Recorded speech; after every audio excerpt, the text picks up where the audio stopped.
Assalamualaikum warahmatullahi wabarakatuh. Hidup ini begitu sulit untuk ditebak.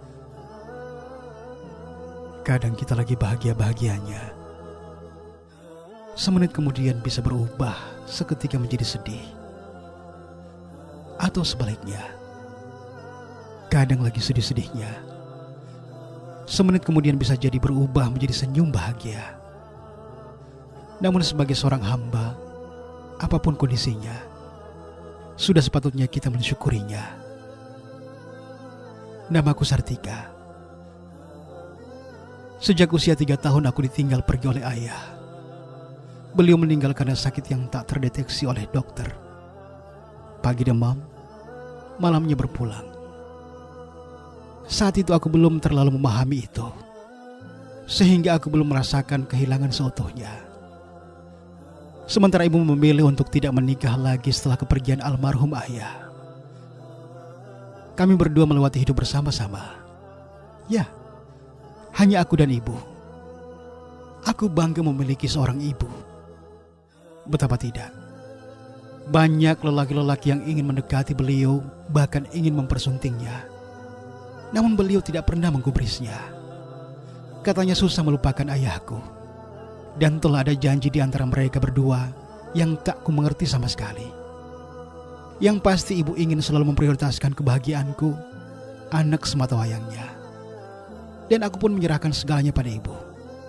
Aku tak melarangnya untuk menikah lagi, dan aku pun tidak memaksanya untuk itu. Pemirsa, ekonomi keluarga kami sedang tidak baik-baik saja. Sehingga ibu harus pontang-panting banting tulang menafkahi kebutuhan keluarga, menjadi asisten rumah tangga, dan menjadi buruh cuci di rumah-rumah tetangga. Kadang aku sedih dengan keadaan kami saat itu. Namun ibu tidak ingin melihatku kelaparan. Ia juga kekeh menyekolahkan aku sebagaimana anak lainnya. Katanya aku gak boleh bodoh sepertinya yang tidak tamat SD. Katanya aku harus sekolah setinggi mungkin, dan beliau akan memperjuangkan hal itu. Aku bangga dan sayang banget pada ibuku. Hingga aku berjanji untuk tidak mengecewakan beliau. Aku berjanji akan menjadi anak yang baik dan tidak akan menyusahkan ibu. Hingga alhamdulillah aku tumbuh menjadi gadis remaja dengan segudang prestasi di sekolah. Karena belas kasih dari majikan ibu yang seorang petinggi di sebuah kampus pencetak para nakes, akhirnya beliau membiayai pendidikanku di kampus tersebut. Semua beliau biayai. Alasannya karena ibuku sudah puluhan tahun mengabdi pada beliau sebagai asisten rumah tangga dengan sangat loyal dan jujur. Alhamdulillah, aku dan ibu sangat bersyukur dengan hal itu. Hingga aku pun bisa mengenyam pendidikan tinggi di kampus elit dengan mengambil jurusan farmasi. Oh ya, di saat-saat inilah aku merasakan ada yang aneh dalam tubuhku. Entahlah, setiap kali aku haid, aku merasakan nyeri yang teramat sangat di perutku. Padahal sebelum-sebelumnya tidak terlalu sakit. Menurut teman-teman, itu normal dan banyak dialami oleh wanita-wanita kalau lagi haid. Akhirnya aku membiarkannya. Karena meskipun nyeri, namun hanya pada saat-saat aku sedang haid saja. Dan aku pun terus melanjutkan hidupku dengan biasa-biasa saja.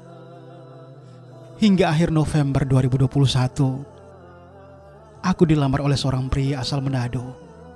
Kami tidak pacaran, hanya kenalan di aplikasi biro jodoh. Katanya dia sedang mencari calon istri dan ingin segera menikah jika sudah menemukannya. Dan menurutnya aku adalah pilihan yang tepat untuknya.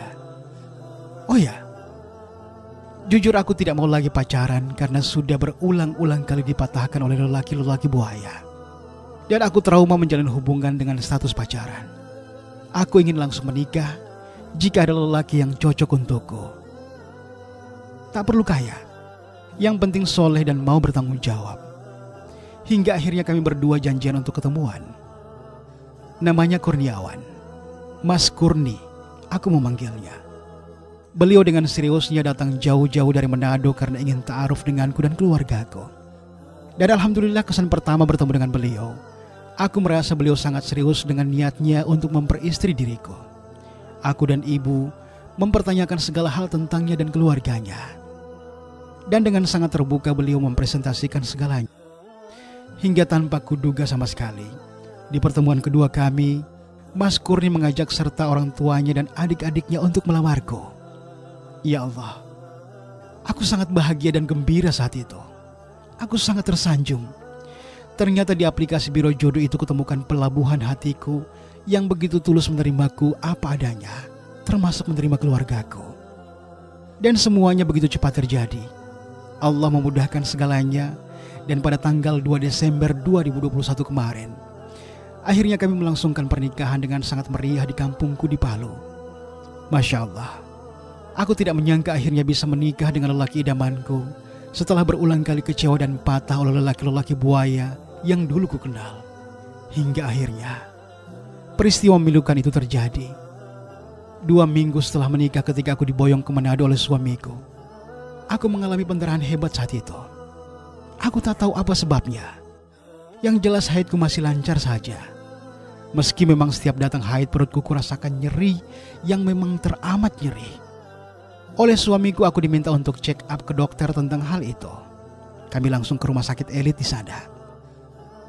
Dan memastikan apakah nyeri haid yang berlebihan itu normal atau tidak. Apalagi saat itu disertai pendarahan yang sangat hebat.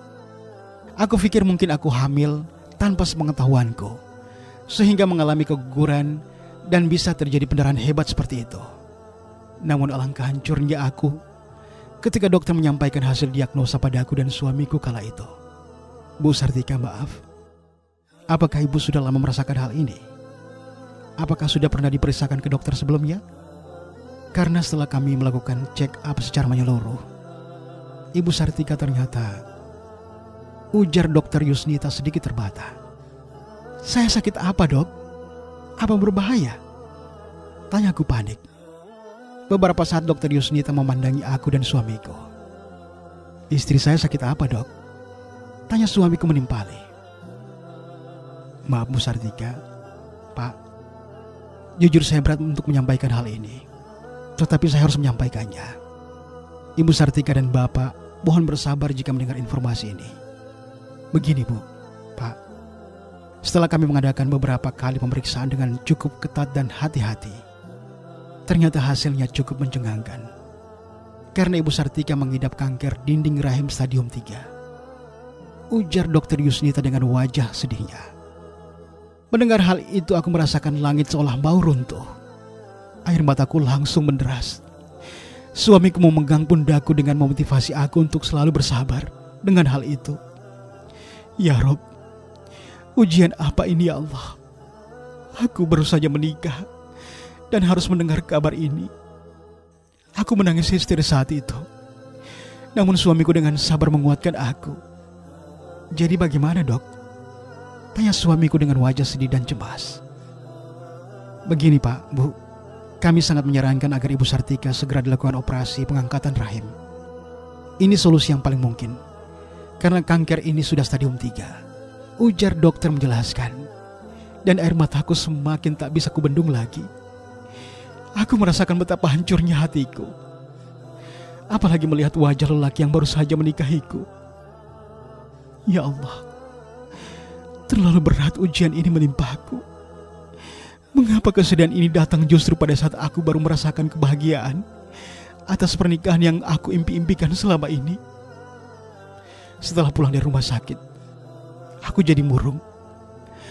Aku begitu sedih dengan keadaanku saat itu. Sementara suamiku dengan sabar terus menguatkan aku. Mas, setelah operasi ini, aku tidak bisa lagi memberimu keturunan.